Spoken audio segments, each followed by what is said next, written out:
Welcome, Fade to Black breaking news for this. What day we had? Wednesday, May 10th, 2023. This is all of the news that you need. I'm Jimmy Church. Let's get straight to it. Man, big news day today. But this one has to do on this day in history, 1950, the Mandela effect. Yeah. Because on this day in 1994, Nelson Mandela, whose efforts led to the apartheid, to end apartheid, led to his imprisonment from 1962 to 1990 and earned him a share of the 1993 Nobel Peace Prize. He became president of South Africa on this day in 1994. Yeah, the Mandela effect on this day in 1994. All right, fader facts. Cans of diet soda will float in water, but regular soda cans sink. That's your fader fact. That's crazy, isn't it? Yeah, I guess it's the fructose. All right, let's get to the breaking news. Lots of breaking news today.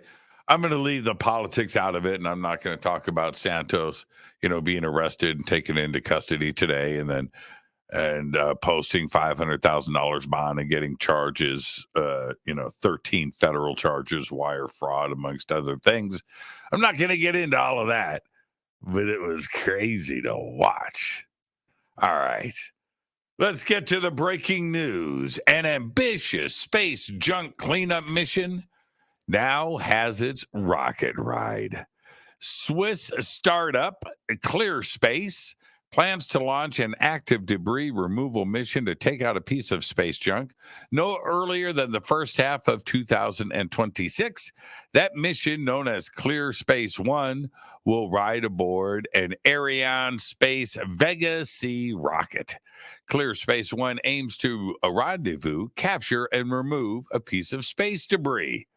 If all goes according to plan, the ClearSpace 1 spacecraft will meet up with a payload adapter that's been left behind and in orbit by a Vega rocket launch back in 2013. The adapter is already in a gradual disposal orbit. I'm using air quotes for that, meaning that it's going to fall back to Earth anyway and burn up without any intervention. And ClearSpace 1 is going to test this out. So we shall see. 2026.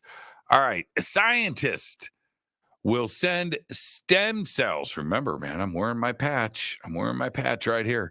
Scientists will send stem cells to space in early May to investigate the effect of weak gravity or microgravity in space on stem cells. The induced pluripotent stem cells, a type of a stem cell that can develop into the three primary groups of cells that make up the human body, will be cultivated in space by astronauts aboard the ISS, by astronauts flying on Axiom Space private AX2 mission. The mission is scheduled to launch on May 21st from Kennedy Space Center in Florida. Now, growing these cells and allowing them to differentiate in space should allow researchers to determine if microgravity has any impact on the way the iPSCs develop into other cell types like brain and heart cells. In my case, it's my eyeballs. The first ever space station could launch, the private space station could launch into Earth orbit in a little over 2 years from now. California-based startup Vast Space plans to loft its Haven 1 outpost aboard a SpaceX Falcon 9 rocket no earlier than August of 2025. The company announced everything today. That initial mission will be followed in quick succession by Vast 1, a 4-person jaunt to the new station that could last up to 30 days.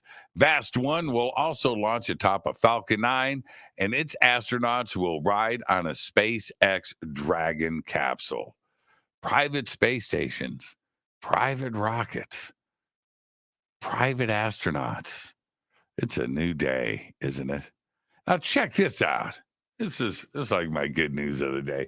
Humpback whales have, for the first time ever, been filmed rolling to and fro on sandy seabeds to scrub off dead skin and unwanted hitchhikers. Stay with me.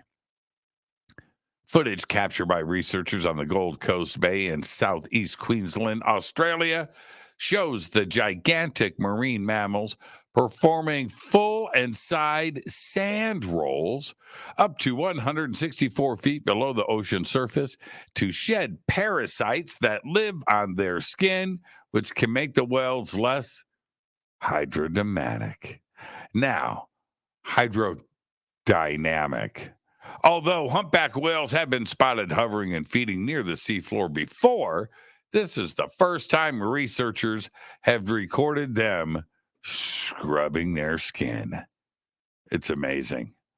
All right. There has been a baby born using three people's DNA. This is for the first time in the United Kingdom. The fertility regulator has confirmed most of their DNA comes from their two parents and around 0.1% from a third donor woman. The pioneering technique is an attempt to prevent children being born with the devastating mitochondrial diseases. Fewer than 5 such babies have been born, but no further details have been released. 3 types of DNA combined. Wow. Messing with Mother Nature. Now, I'm going to leave you with this because Beetlejuice is one of my favorite movies of all time. It's top 10. It's top 20. Okay, it's top 20. Top 20. I love Beetlejuice. But there have been rumors about Beetlejuice 2, right? Well, let's put all of that to rest. It's one of the biggest rumors out there. And now it appears that the ghost with the most is finally getting his next big moment because Beetlejuice 2, the long-awaited sequel to Tim Burton's 1988 masterpiece, is set to be released in September of 2024. All of this confirmed by Warner Brothers Pictures.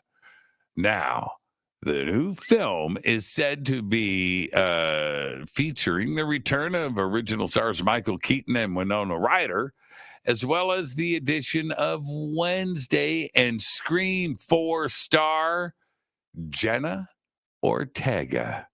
Now, I will keep you posted on all of this. That's some of the biggest news of the year right there. Fade to Black breaking news. This is all of the news that you need for Wednesday,